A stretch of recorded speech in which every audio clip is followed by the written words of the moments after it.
11 de mayo del 2025, en lo que el mundo llama el Día de las Madres, vamos a estudiar actuando en la gracia. El- la cita está en Zacarías capítulo 4, el versículo 1 dice, y volvió el ángel que hablaba conmigo y me despertó como un hombre despertado de su sueño y me dijo, ¿qué ves? Le respondí, he mirado, y aquí un candelabro todo de oro con un depósito encima y sus 7 lámparas encima del candelabro, y 7 tubos para las lámparas que están encima de él, y junto a él, o sea, junto al depósito del candelabro, con un depósito encima. El depósito está encima del candelabro para que por gravedad caiga el aceite, ¿no? Entonces, junto a él, junto a este depósito, 2 olivos, el uno a la derecha del depósito y el otro a su izquierda. Eh, Antiguo y Nuevo Testamento. ¿Correcto? Los 2 olivos. Proseguí y hablé diciendo a aquel ángel que hablaba conmigo, ¿qué es esto, Señor mío? Y el ángel que hablaba conmigo respondió y me dijo, ¿no sabes qué es esto? Le dije, no, Señor. Entonces respondí y me habló diciendo, esta es la palabra de Jehová a Zorobabel que dice, perdón, inserto acá. Zorobabel era el sumo sacerdote del templo de Jehová que estaba en Jerusalén. Y este es en el tiempo en que se está construyendo, reconstruyendo el templo.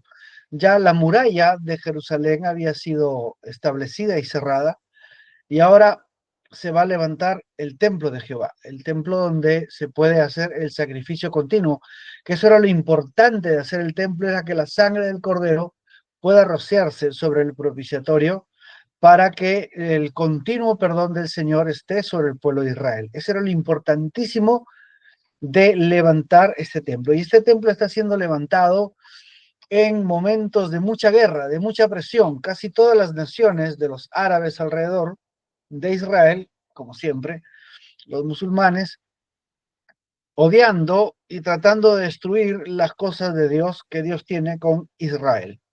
Y entonces Dios le está diciendo al profeta Zacarías que le diga a Zorobabel, el sumo sacerdote, mirando esta visión de las lámparas del candelabro que para nuestros tiempos representa la iglesia, con el depósito es el mensaje, lo que toca a cada generación, pero ese mensaje está recibiendo el aceite directamente de los olivos. No hay mano humana que está interviniendo en recoger las uvas, en prensarlas, en molerlas y hacer todo el proceso del aceite, sino que de manera milagrosa los olivos directamente vierten el aceite a través de un proceso llamado milagro. La aceituna misma exuda el aceite de oliva y lo vierte directamente al candelabro para que, ojo, estos 2 olivos representan la continuidad inagotable de la vida de Dios, que va a fluir en sus bendiciones sin acabarse.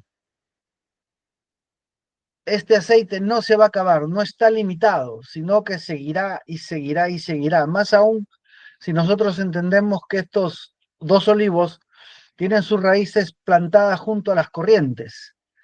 Dice que su hoja no caerá, no se secará, ni dejará de haber fruto. Imagínense eso, es una continuidad constante. Bajo esa visión se le habla por profecía a Zorobabel, a este que le tocaba, que estaba en la misión de levantar el templo en épocas muy tumultuosas, de mucho problema. Esta es la palabra de Jehová a Zorobabel que dice, no con ejército ni con fuerza, sino con mi espíritu, ha dicho Jehová de los ejércitos. ¿Quién eres tú, oh gran monte? Esto es Roma. Delante de Zorobabel será reducido a llanura. Él sacará la primera piedra con aclamaciones de gracia, gracia a ella. Está la iglesia romana, el gran monte, que se quiere oponer a la gracia. Se quiere oponer a la gracia. Y entonces le dice, no con ejército, no con un sistema militar, no con un sistema de la fuerza del hombre, ni con la fuerza económica o con la fuerza política, no, nada de eso. no con ejército ni con fuerza, sino con mi espíritu, ha dicho Jehová de los ejércitos. ¿Ven? Entonces, ese es nuestro tema, actuando en la gracia. Empiezan mis comentarios.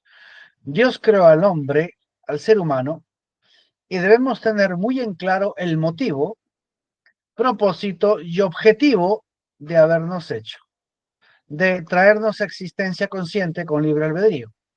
Primero, Dios nos creó por amor, ese es el motivo de Dios. Y amor requiere comunión para ser verdadero.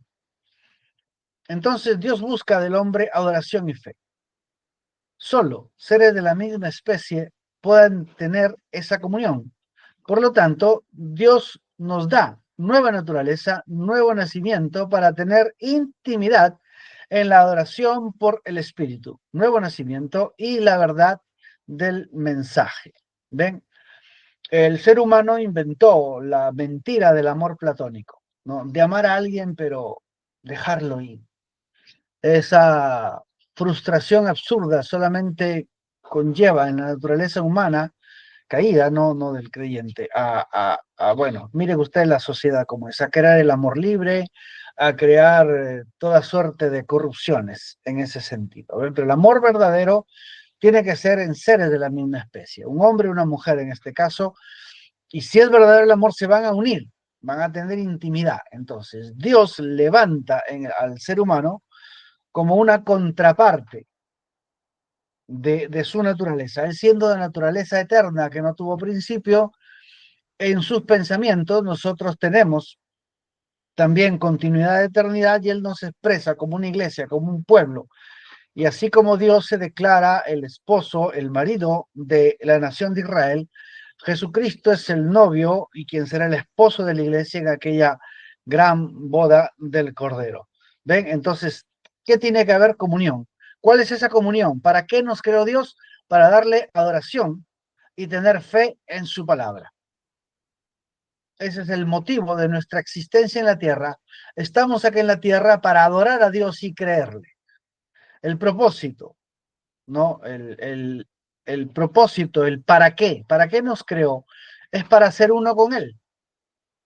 La unidad en el espíritu. ¿Para qué se casa una pareja? Pues para juntarse, para ser uno, para reproducirse, si lo quieren llamar así. ¿Ven? Para expresarse su amor. Entonces, ¿para qué Dios nos creó?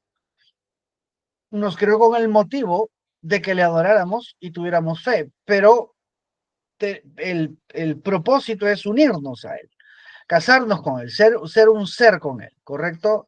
Hay en la Biblia un versículo que dice, el que se une al Señor, un espíritu es con Él. De eso estamos hablando, de ser uno con Él, la unidad en el espíritu. Nosotros, ser un tabernáculo viviente de la deidad mediante la manifestación de la palabra hecha carne en nosotros, siendo Jesucristo mismo el ejemplo perfecto de este propósito. Dios, moviéndose a través nuestro, siendo por la fe semejantes, como dice su palabra, a Jesucristo. Esto está en 1 de Juan capítulo 4, así como Él es, así somos nosotros en este mundo. El objetivo, ya tenemos el motivo, tenemos el propósito. ¿Cuál es el objetivo? Es para cumplir ese propósito de ser uno con Dios en las diferentes maneras en las que somos llamados. Unos serán llamados para ser médicos, otros llamados para ser pastores, otros llamados para ser contadores, amas de casa, deportistas, artistas, negociantes y lo que Dios ha dispuesto en nosotros mediante talentos, habilidades y deseos de hacer cosas en este mundo. Si tú naciste con un deseo, a ti te gusta hacer ciertas, que te gusta organizar, que te gusta pintar, que te gusta producir, que te gusta hacer esto, aquello, lo otro. Bueno, es que tú naciste con ese objetivo de cumplir y cumplirlo en unión con Cristo. Ser un médico, ¿cómo sería Jesús de médico? Ser un pastor, ¿cómo sería Jesús de pastor? Agarraría el chicote, no, así no. Eso es un profeta. Contadores, ¿cómo sería Dios como contador? Dios mío, no se le escapa pero ni medio centavo. Como amas de casa, Jesús como ama de casa, imagínense cómo sería. esa casa? ¿Cómo sería llevada? Deportistas dedicados a su deporte, artistas prácticamente ya consagrados a su arte, ¿no? O negociantes, ¿no? Buscando la justicia, el ganar, ganar, etcétera, etcétera. O sea, Dios te dio esas ganas de hacer algo. Bueno, esos objetivos estarán bien en tanto cumplan los requisitos de la palabra, en obediencia al Evangelio. O sea, no va a haber negociantes de cerveza que sean como Cristo porque no hay manera de que lo pongas al Señor Jesús en una barra de cervezas. Con humildad, no por vanagloria ni contienda, no por motivos egoístas. Entonces, cualquier objetivo estará correcto delante de Dios cuando es guiado por el Espíritu de acuerdo con la palabra. Cualquiera sea tu objetivo correcto, Dios te creó para lograrlo. Allí donde estás en este momento, ten en cuenta que Dios no te creó para que fracases en ese deseo de lo que tienes que hacer. Digamos que tú eres un arquitecto y te han contratado para hacer un puente imposible. Pues si nació en ti y tú lo pusiste en oración y dijiste, Señor, quiero hacer ese puente para tu gloria, quiero ese proyecto para tu gloria. Bueno, tu motivo es correcto, no por vanagloria, no por contienda, no por egoísmo, sino tú quieres hacer eso y saber que lo hiciste para Dios. Bueno, si ese es tu objetivo correcto, debes saber, tener la absoluta seguridad de que Dios te creó para lograrlo. Lo vas a lograr. Cual sea tu objetivo, si quieres competir en una carrera y quieres salir ganador, quieres llegar a ese objetivo y poder estar ahí, y aunque el gobierno y los organizadores de las Olimpiadas te amordacen la boca, al menos con señas vas a decir, para la gloria de Dios. Aunque te cambien el idioma y las palabras cuando lo traducen a otro idioma, no importa, pero lo dijiste, tú sabes, Señor, entonces Dios te creó para que lo logres. Somos creados para lograr objetivos. Bien, entonces, en líneas generales, respecto de Dios, todo creyente del mensaje tiene el objetivo de llegar a la estatura del varón perfecto. Ahora estoy hablando aquí en cuanto a cuáles son nuestros objetivos como creyentes, ¿correcto?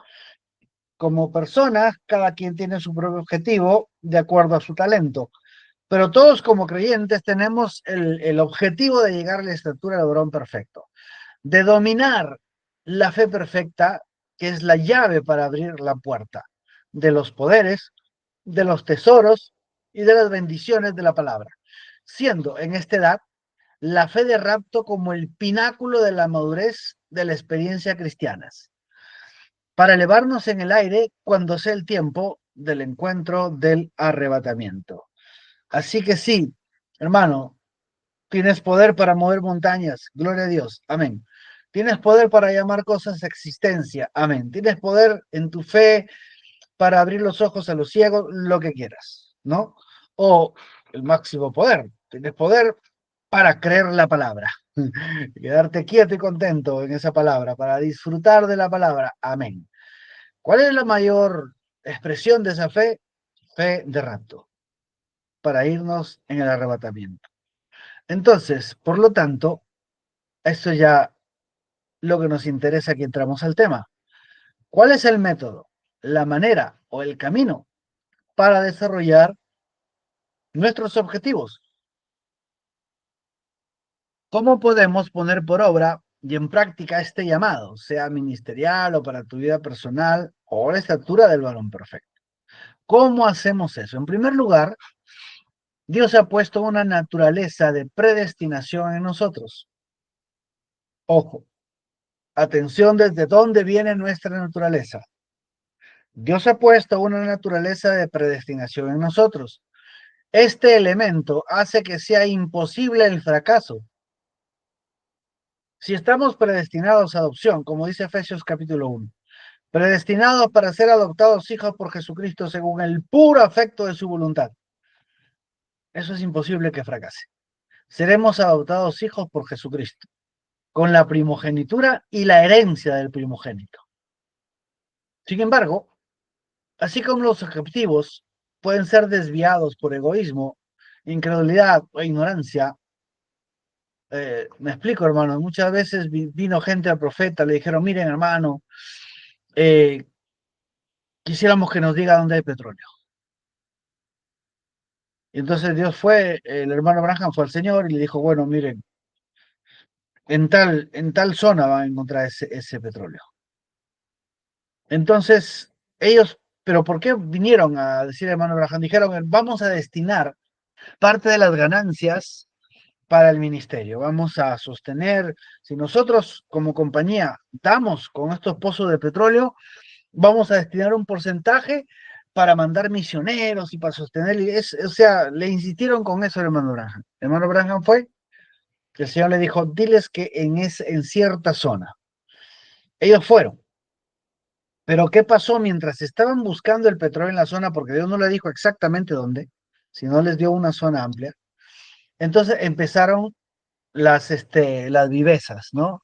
Uno puso, agarró, cambió un artículo de la compañía, otro sacó otras cláusulas, ¿no? Primero las utilidades y después ya lo que queda después de impuestos, sacamos los porcentajes para la iglesia. Dice el hermano Branham que entraron en mucho egoísmo.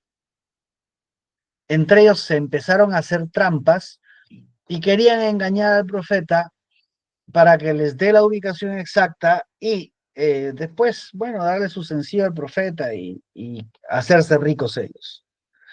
El hermano Branham vinieron, dijo, hermano Branham, no hay nada. Y el hermano Branham le dijo, ustedes están haciendo esto por egoísmo.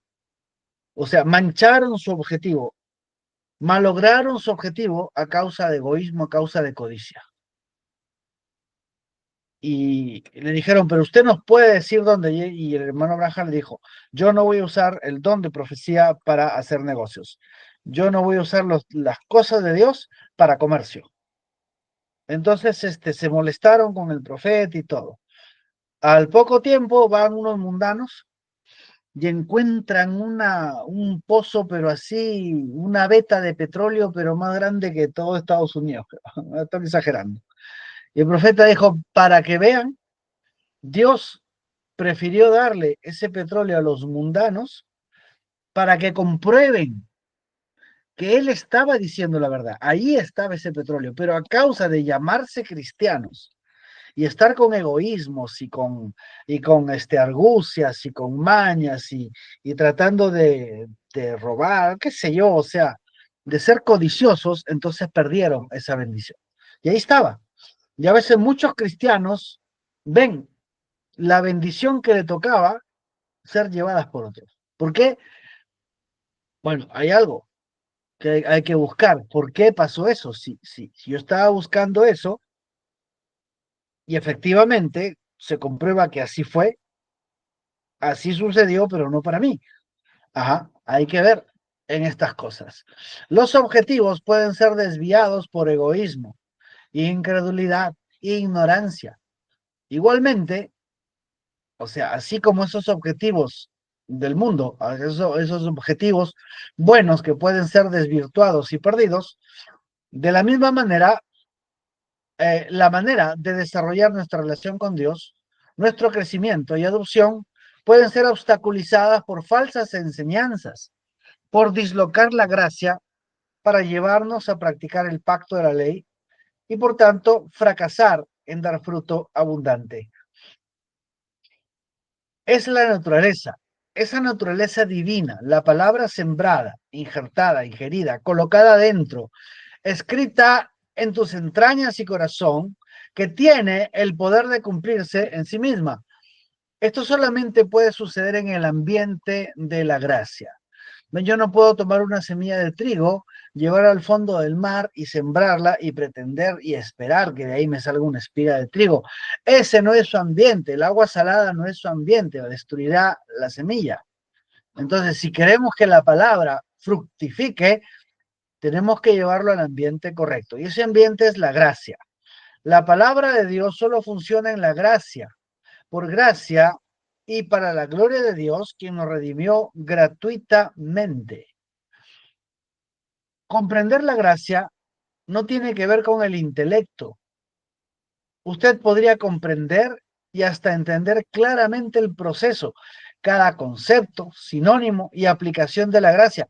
Puede conocer cada elemento, trazarlo en la historia, acomodarlo en la didáctica correcta y aún así no tenerlo en la realidad. Si seguimos ese camino de creer que tenemos lo que aún nos falta, estaremos engañados y decepcionados en el final del camino, cuando ya no haya remedio a nuestra situación.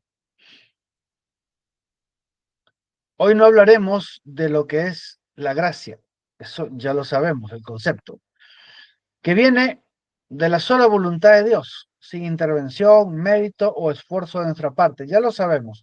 Igualmente sabemos que en el Calvario se pagó todo y estamos completos en él. No le falta a la gracia nuestro sacrificio, nuestras oraciones, nuestra intervención. Es algo que solamente nos toca recibir y para recibir fuimos predestinados, de tal manera que ni siquiera nuestra voluntad fue empleada en nuestro nacimiento físico y espiritual. Sí, ni siquiera para nacer físicamente dijimos, acá estoy presente, a mí, a mí, a mí. No, nada. Simplemente nacimos, predestinados para nacer físicamente, predestinados para un nuevo nacimiento espiritual. Por lo tanto, vivimos para Dios y hacemos las cosas por Dios, por esa fe que nos fue dada, la fe del Hijo, la fe misma del Creador, no por nuestros logros. Ningún mérito humano fue aceptado jamás y jamás lo será. Tenemos que entender que la gracia no se trata de nosotros, de lo que podamos hacer, de lo que podamos aprender, entender y nada que provenga de nosotros. Gracia no es lo que podemos hacer. Gracia tampoco es lo que dejamos hacer. Ni lo que podemos hacer, ni lo que tenemos que hacer, ni lo que dejamos de hacer.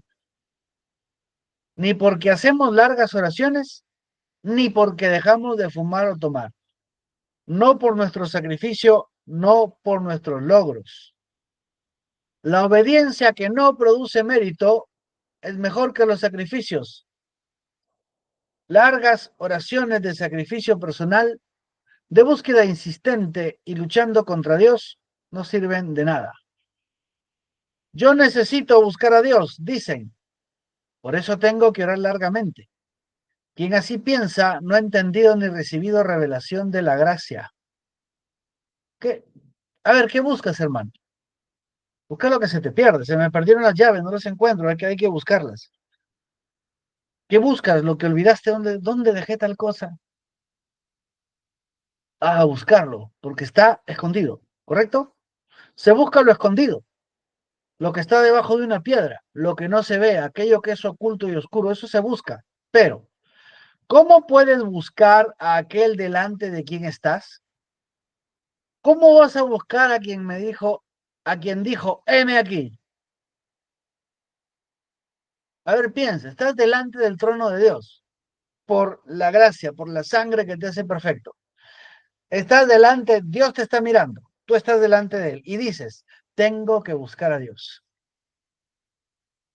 O sea, no sé, no te hace ruido algo ahí en tu mente, en tu cerebro. ¿Cómo vas a buscar? A ver, en lo físico, estás delante, mira la pared que tienes al frente. Esa pared llena todo el cuarto. Ok, está frente a ti. A ver, búscala. Busca la pared. ¿Cómo vas a buscar si Dios dice que tiene toda la creación delante de su presencia?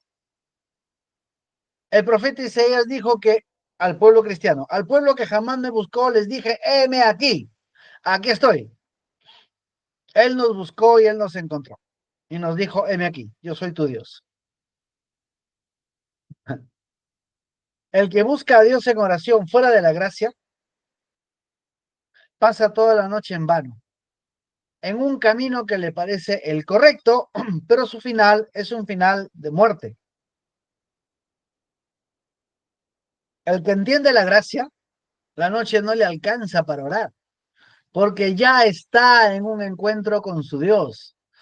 Está en comunión, no busca, ya lo encontró en el nombre que es sobre todo nombre. Aquel que entiende la gracia necesita orar. Desearía pasar días enteros en una cabaña en el bosque, en esa comunión perfecta por la sangre del Cordero. Su necesidad de orar viene porque ama al Dios que ha encontrado. No está luchando contra un Dios escondido, jugando a las escondidas, que te ha escondido la medicina, que te ha escondido la provisión, que te ha escondido la ayuda. Señor, ya pues, ¿dónde está? Ese no es el Dios de la gracia del Nuevo Testamento. Piensa bien, hermano, ¿cómo vas a buscar a aquel que está delante de ti?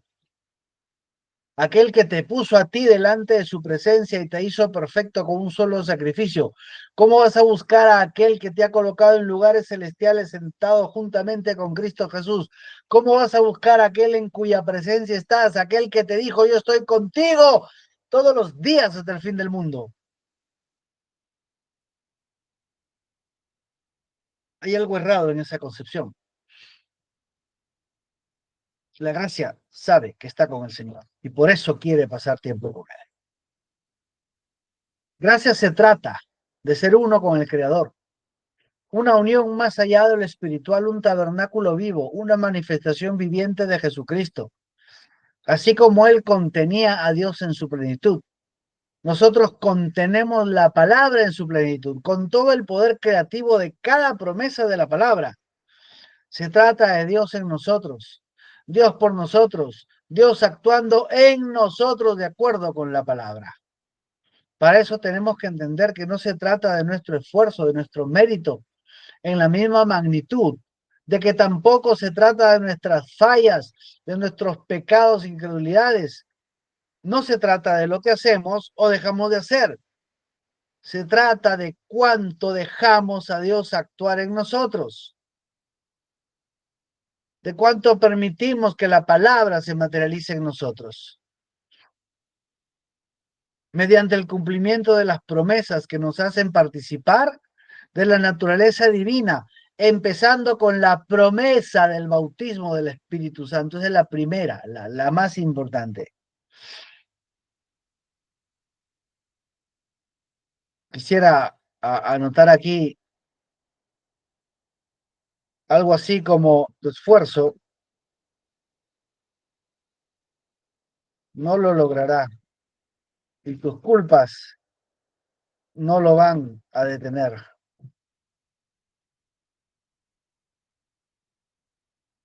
Cuando Dios se quiere manifestar a ti. ¿Acaso la culpa de Adán evitó que Dios lo buscara? ¿El pecado de Eva evitó que Dios la encontrara? La rebelión de Jonás evitó que Dios lo salvara en el vientre de esa ballena y le diera oxígeno para respirar donde no había. No, la culpa no detuvo a Dios cuando entendemos gracia. En tanto nos miramos a nosotros mismos, la oración será una batalla en contra nuestra. La fe será un esfuerzo titánico en cuanto nos miramos a nosotros mismos. Se trata de salirnos del cuadro, de no considerarnos a nosotros ni por mérito ni por culpa. Estamos diseñados solamente para permitir que Dios actúe en nuestro ser entero. Gracia solamente funciona en humildad de comprender que todo está hecho. Entonces dejar que entre la confianza de Dios, que es la fortaleza de los siglos. Dejar que la fe se asiente en el corazón, dejar que el amor de Dios inunde nuestro ser, trayendo consolación y paz. Dios tendrá constante guerra contra nuestro mérito y contra nuestra culpa. Esos dos extremos nunca dejan que la gracia actúe y Dios estará lidiando y tendremos problemas tras problemas hasta que entendamos que es gracia, no conocimiento, no mérito, no culpa. Es rendirse a su presencia el tiempo suficiente.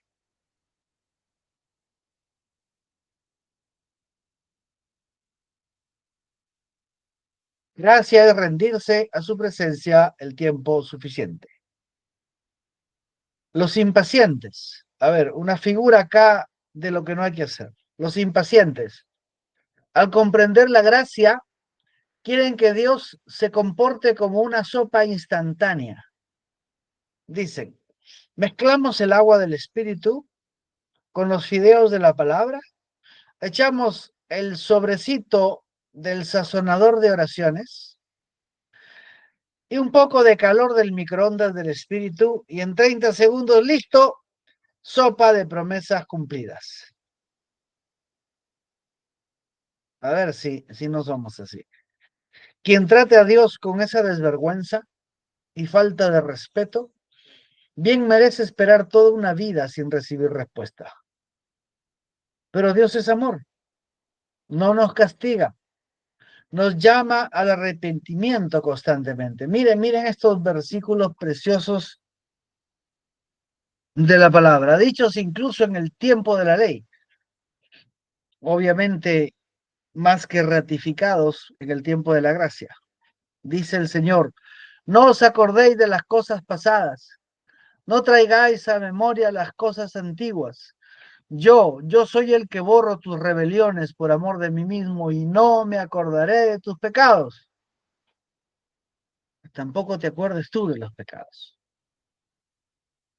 Dios constantemente llamándonos, constantemente amándonos y cuidándonos. Espera de nosotros que podamos rendir el corazón y entender. Gracia no es esfuerzo, ni mérito, ni culpa. Es rendirse. Gracia es luchar contra nuestro sentido de lograr las cosas que ya nos fueron regaladas. Gracia es olvidarnos de pecados que ya no tienen efecto de condenar al justificado. Gracias que Dios te ama y que no tienes que trabajar por sus bendiciones, solo aceptarlas. Gracia funciona en los ámbitos de la aceptación. Nuestro trabajo es aceptarlo, solamente aceptar, pero algo más, algo que es el crisol de la fe, el purificador en verdad y amor. Eso es paciencia. Entonces, ¿cómo funciona la gracia? Mantenga la gratitud de que ha aceptado, manténgala hasta que suceda. Mantenga la gratitud de que ha aceptado lo que está pidiendo y manténgalo hasta que suceda. Digamos que está buscando un nuevo nacimiento. Usted sabe que ha cumplido los requisitos de Dios, es decir, se ha bautizado en Hechos 2:38, cree el mensaje, cree en la deidad, en el sacrificio sustitutorio de Jesucristo, le ha confesado como su Señor y Salvador, se ha arrepentido de pecado. Entonces viene a los vínculos de la oración en el nombre de Jesucristo. Hermano, la oración en el nombre de Jesucristo es un vínculo. Se ha ligado a Dios. Cuando se pone a orar en el nombre de Jesucristo, usted está ligado, vinculado a Dios. Usted sabe que Dios está allí junto con usted, porque Él dijo, yo estoy con ustedes todos los días hasta el fin del mundo. No está jugando a las escondidas, está ahí contigo, a tu lado, en este preciso momento. Usted sabe que Dios está allí en ese momento que está orando, conforme con su palabra. Usted sabe con todo su ser que Dios lo ama, porque Jesucristo murió por sus pecados. Y el sacrificio ha sido aceptado. Usted sabe que ha sido hecho perfecto. Es decir, mire esa posición en la cual Jesucristo lo ha colocado por creer en la sangre. Entonces agradezca, agradezca y agradezca que ya ha nacido de nuevo. Así, se pone a pensar así, gracias Señor por mi nuevo nacimiento. No interesa si están ahí que se mueven las culebras de los malos deseos y el mal carácter. Usted está buscando un nuevo nacimiento, dice Señor, yo lo acepto por fe. Gracias, he nacido de nuevo. Gracias Señor. No importa lo que está pasando, te mantienes quieto, agradeciendo y creyendo que Dios ya te dio ese nuevo nacimiento, no importa lo que esté pasando.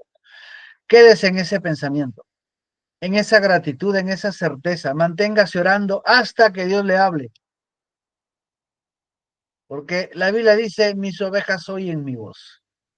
No detenga a Dios con sus pensamientos doctrinales. No, a Dios solo le habla a los pastores, a los profetas. ¿Qué me va a hablar a mí? Jesús dijo mis ovejas, no dijo mis ministros, no dijo mis profetas, no dijo mis pastores, dijo mis ovejas oyen mi voz. Si es creyente, usted es una oveja. Deje a Dios ser Dios.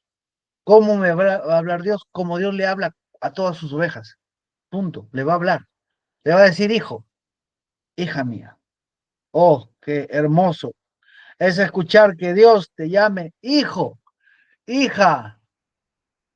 No hay mejor título. O sea, presidente del Banco Internacional es un chancay de 20 al costado del título de hijo de Dios, porque es un título eterno. El presidente y el banco se ven al lago de fuego, pero tú permanecerás para siempre. Quedes en ese pensamiento, en esa gratitud, en esa certeza. Manténgase orando hasta que Dios le hable. Hasta que como a Moisés en la zarza ardiente, su voz lo cambie en su naturaleza, en su temperamento, en sus deseos, hasta que en los hechos y por sus frutos usted sabe que Dios lo ha cambiado por gracia. Ese es el proceso, hermano. Así funciona la gracia. Es todo. Esto, este acá, este ejemplo, esta oración de acá, esto que está en su pantalla, lo voy a poner en amarillo. Y este ejemplo, es el todo de la. Puede ser nuevo nacimiento, puede ser sanidad, puede ser lo que usted quiera, ¿sí? Ahí está. Ahora, recuerde que si este proceso se demora, no busque la causa en Dios. Satanás siempre nos ha engañado. Dios no te contesta. ¿Hasta cuándo Dios y no te responde? ¿Cuánto tiempo vienes y Dios? Siempre el diablo echándole la culpa a Dios. ¿Ven? Si se demora, no busque la causa en Dios. Búsquela en ese sentido de mérito personal, de querer lograrlo. Hermanos, por experiencia le digo, muchas veces vamos a estar orando y orando y orando y orando, y cuando ya no podemos más, bueno, paramos y decimos, caray, ¿qué me faltó? Si hubiera estado más concentrado, si hubiera puesto más chapitas debajo de las rodillas, no sé, ¿qué me faltó? ¿Ven ese espíritu de mérito, ese orgullo de yo tengo que lograrlo? ¿Qué me pasó? No logré torcerle la mano a Dios. Me ganó el match. Me puso la llave, la mataleón primero antes de que yo lo obligue. Ya, ese sentido de mérito, hermanos, eso es lo que está demorando la respuesta. O el otro lado, la culpa. No, mi pecado es tan grande que no, Dios, de alguna forma Dios me tiene que castigar y seguro por eso, a mí, al único, porque a todos les perdonó bajo la sangre, pero yo soy tan especial, o sea, mi pecado es tan, uff, ya no ya, que no sé, pues no me contesta. Ven, esa vanidad religiosa, ese sentido de ser más justo que Dios, esa será siempre la causa de la demora. ¿Cuánto demora Dios? Dios demora el tiempo que toma que te deshagas del mérito y la culpa. Toda otra causa tiene su raíz en esas cosas. Si humillas tu corazón, encontrarás que ahí se sostiene todo ataque de Satanás en una falsa comprensión de la gracia. Podemos agregar, me acaba de venir, oh, perdón, no sé qué dice, o ignorancia. Saben, hermanos, a veces ignoramos nuestra posición en Cristo. A veces ignoramos que somos hechos más que vencedores. A veces nos olvidamos que estamos encima de todas las cosas, que Dios ha puesto bajo nuestros pies a todo nombre que se nombra en este siglo y en el venidero. Olvidamos esas cosas. Y como olvidamos, ignoramos, le aceptamos al diablo sus premisas. Claro, tengo que estar derrotado porque me he olvidado que soy más que vencedor. Claro, las cosas se ponen difícil porque me he olvidado que Dios es mi ayudador. ¿Se entiende, hermano? Sé que estamos entendiendo. Fe en su obra terminada.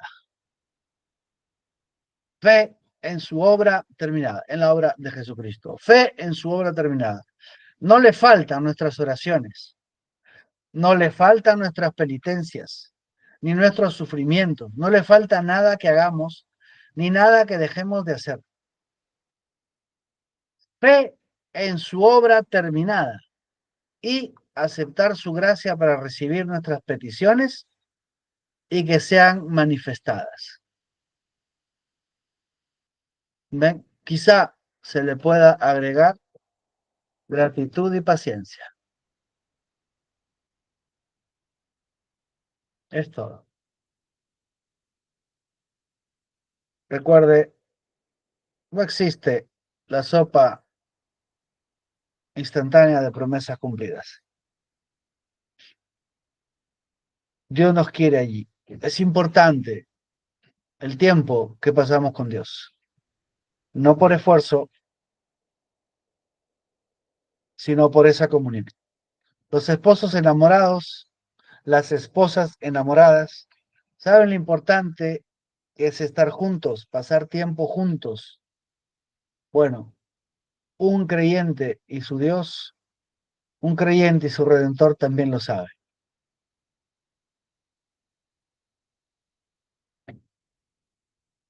Oremos, amado Padre Celestial, Creador de los cielos y de la tierra, Señor, tú eres el único que puede tomar estas palabras y acomodar lo espiritual a lo espiritual y cambiarnos el sentido y librarnos de todo engaño del enemigo, del mérito propio, de la culpa, de la ignorancia, de las falsas enseñanzas, para poder entrar en los vínculos del pacto de gracia, en el reposo de tu palabra. Señor, habla a cada uno, que este mensaje nos enseñe a poner por obra la gracia, a vivir en tu gracia y en tu comunión, a traer esos muchos frutos que tú has predestinado para nuestra vida, a cumplir esos objetivos que tú pusiste en tu propósito, que cada uno cumpla en su vida, a llegar a la estatura del varón perfecto y el arrebatamiento. Amado Padre Celestial, es toda la palabra importante.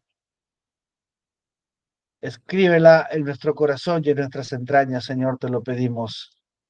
En el nombre de Jesucristo, Hijo amado. Amén.